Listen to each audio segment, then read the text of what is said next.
When you're working along in Colourwork, you want to make sure that the tension of your floats in the back of your work is correct. Because you see the way I'm stretching this here? You want that to be as stretchy or close to as stretchy as if you're doing stockinette stitch.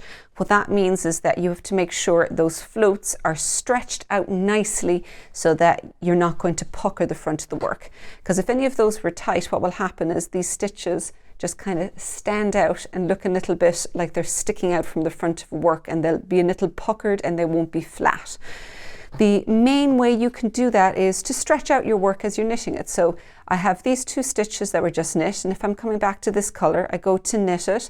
Normally when you go to knit, when you think you're going to pull it nice and tight. So with this, if you've got Colourwork, as you go to knit this stitch, stretch these other stitches out behind. So you see how this is completely non-tensioned here, or non-pulled in, so that when you knit it, you're almost trying to hold this work back so you're not pulling that stitch too tight.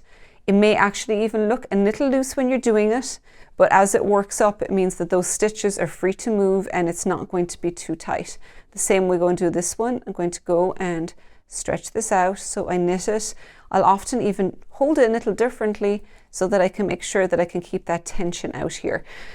If in doubt with Colourwork, you're almost better off keeping those stitches too loose rather than too tight, because you may be able to do some things to tighten it up afterwards and to kind of snug it up.